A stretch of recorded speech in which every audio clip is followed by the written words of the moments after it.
Question number 39 में a small roller of diameter 20 centimeter has an axle of diameter 10 centimeter। ठीक है, यानी ये एक रोलर है, ठीक है, और उसके बीच में एक ये एक्सेल बना हुआ है। एक्सेल का डायमीटर थोड़ा कम है, ठीक है। It is on horizontal floor and a metre scale is positioned horizontally on its axle with one edge on the scale on the top of the axle. ठीक है, यानी मीटर स्केल का एक एंड यानी ये लेट से x equal to 0 वाला and इसको यहाँ पे टच कर रहा है। ठीक है, the scale is now pushed slowly on the axle so that it moves without slipping on the axle and roller starts rolling without slipping. मतलब इसके ऊपर रख के हम इस एक्सेल को आगे तरफ पुश कर रहे हैं तो ये सिलेंडर आगे बढ़ रहा है रोलर, और ये रोल भी कर रहा है, लेकिन ये रोल कर रहा होगा हॉरिजॉन्टल सरफेस पे। ठीक है ना, तो हमको इसमें क्या बताना है? After the roller has moved 50 centimetre the position of scale will look like. मतलब रोलर अगर 50 सेंटीमीटर आगे गया है तो स्केल की पोजीशन इसके ऊपर किस तरह से होगी? इस तरह से होगी, इस तरह से होगी, या इस तरह से होगी। ठीक है ना, तो सिंपल ये रोलिंग के ऊपर बेस्ड क्वेश्चन है, स्ट्रेट फॉरवर्ड, और नो स्लिपिंग की कंडीशन पे बेस्ड है। तो देखो हम लोग इसी एफबीडी से चलते हैं।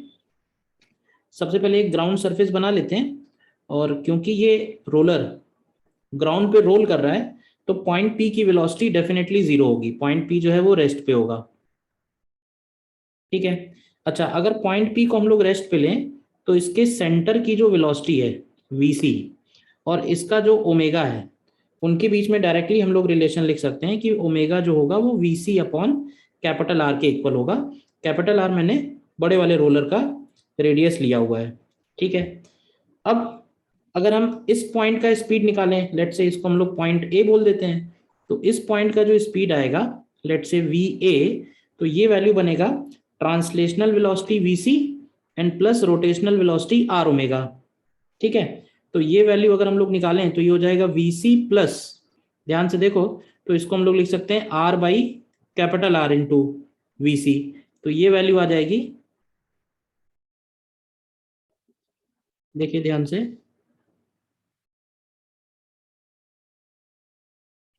ये है वीसी, सॉरी,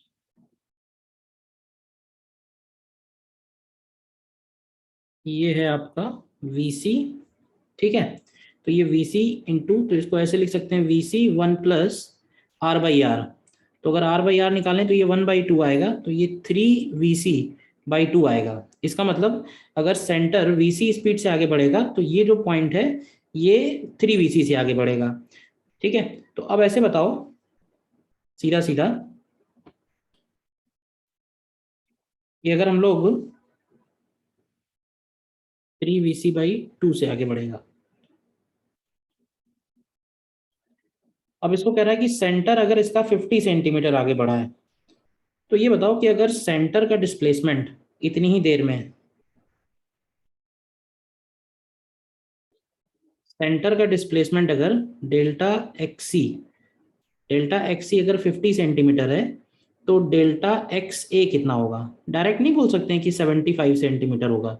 तो पॉइंट ए का डिस्प्लेसमेंट 75 होगा, पॉइंट सी का डिस्प्लेसमेंट 50 सेंटीमीटर है।